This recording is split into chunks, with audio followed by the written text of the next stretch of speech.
everyone. Did you all enjoy that video that you didn't see? Yes.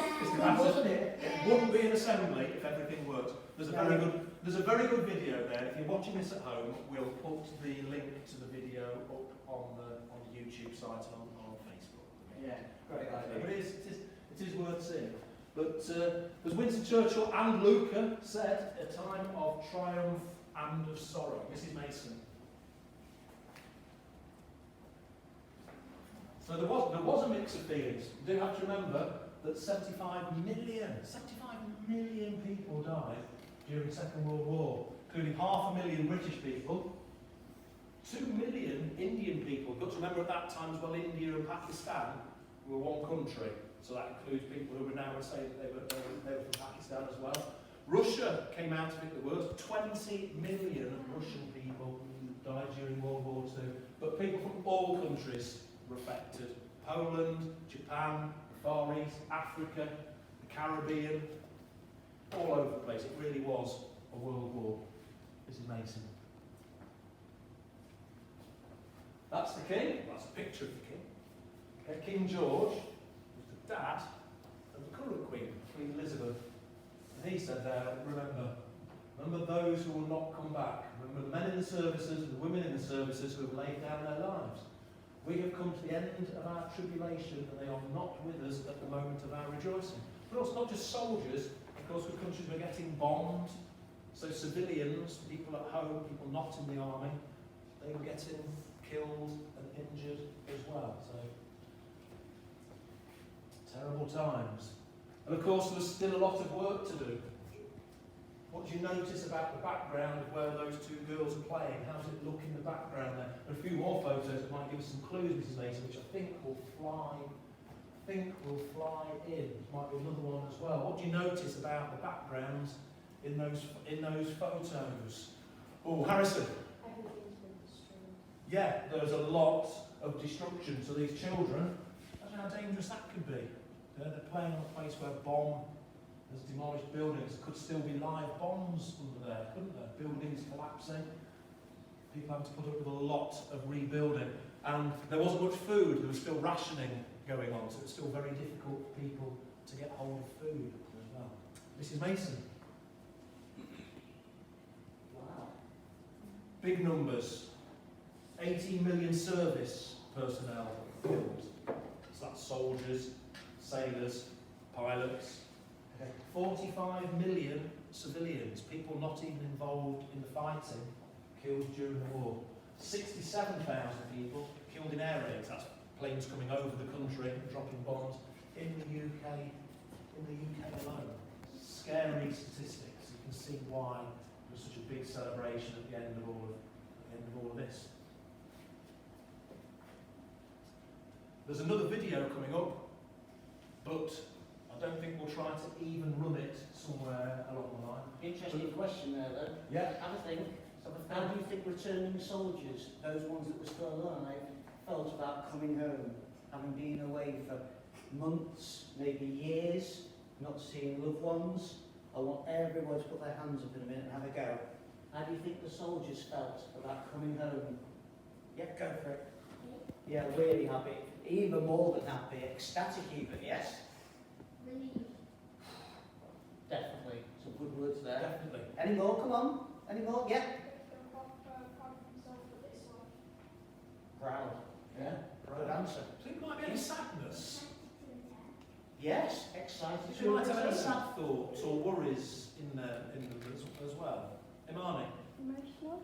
They're emotional. You think what they've been through. They've been having to kill people. These are ordinary people who, before the war, might have been a teacher, might have been a cook, might have been a postman, could have been a shop worker who had a gun put in their hand and told, go and shoot people, go and kill people, and risk being shot yourselves, and see your mates. Yeah, so yeah, a lot going on there. Go on, Harrison. Worried that how badly their homes were destroyed. Yeah. Yeah. Worried about what they'll find when they get back. Yeah. Will they have a home? Will their family be okay? Yeah. What Yeah. will happen? Excited. Yeah, they will be excited. Why are they excited? Excited? Yeah. Because then we can see their family again. I think that would be the main feeling, don't you? A feeling of relief and excitement. Mrs. Mason. Oh, sorry. Rachel. There's a question to think about. How do you think the war might have changed them?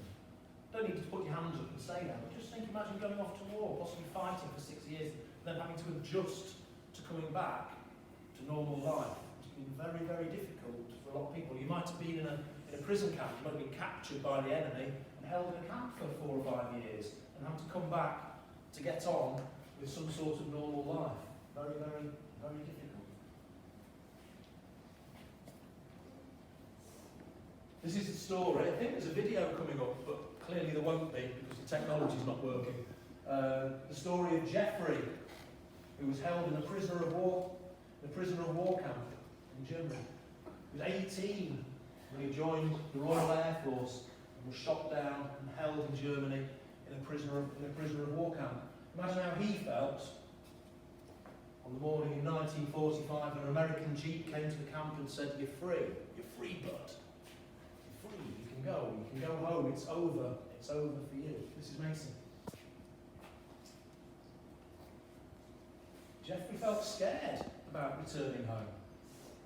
He dreaded having to face the big banners, the celebrations and the large crowds of people. He found coming home difficult. Imagine you've been in a prison camp for 5-6 years, going through all sorts of unimaginable things, and then going home to a big party might seem a little bit strange to some people, but again, very difficult. Very difficult. Mrs. Mason. And of course, lots of people hadn't returned home. Not only people who'd been killed or injured during the war, but people whose homes and whole countries had been more or less wiped out. So this picture is of a large group of Polish refugees from Poland who had to leave Poland for their own safety, and were now hoping to go back. So all over Europe, all over the world, there were millions and millions of people trying to get back to their own homes. Some never did. Some just settled then in other countries, couldn't make it on their way home. Of course, we still see refugees from war now, don't we? Mrs. Mason? This is the story, another video coming up that we won't watch now, of a child evacuee. Haven't Year 6 done a lot of work about evacuees, Mr. Patterson? It should have done quite a bit, yes. Yeah, for years, a Year 6 could tell us what an evacuee was. Anybody? Go on, Year 6. You remember what an evacuee was? Go on, Jackson. Go on. Yeah.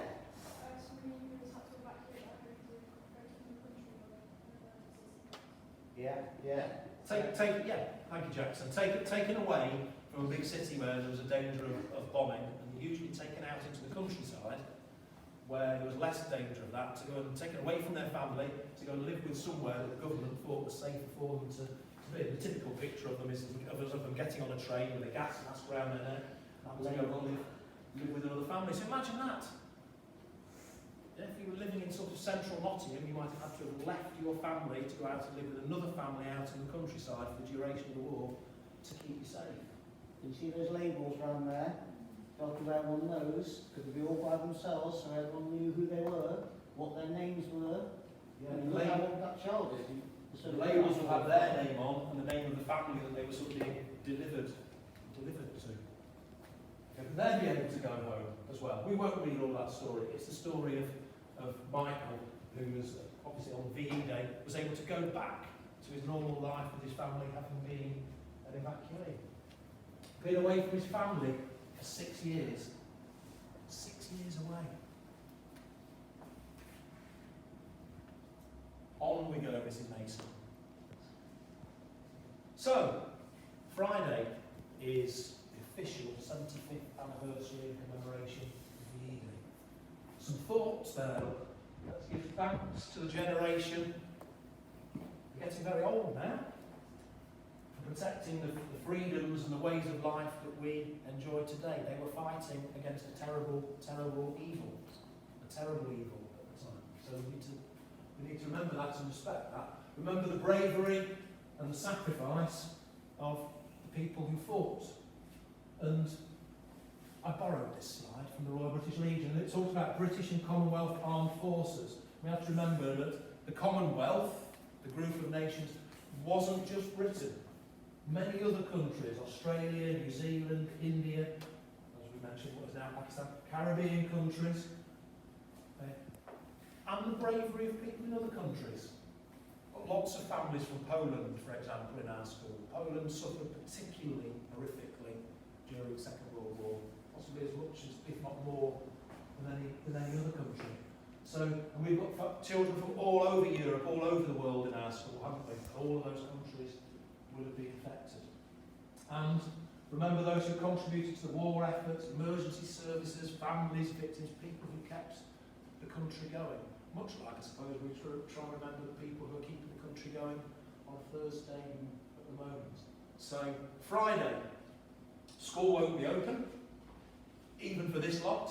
They won't be in on Friday. It's a bank holiday. Should we say do no school work on Friday, Mr. Patterson? I won't be doing any. Have a break. Have a break on Friday. Have a Yeah, break. I won't be doing any school work at all on Friday. And I think it just remains to say that we'll be back next week with a different assembly. Yeah, completely different next week, yeah. So stay tuned for a lovely Tuesday.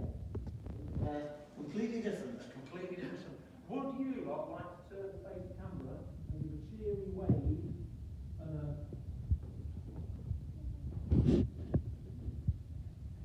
Hello everybody watching this from home. Those of us that are coming into school, this group are in here. Most of them are in most days, some of them in all days. They come and they go and shout hello.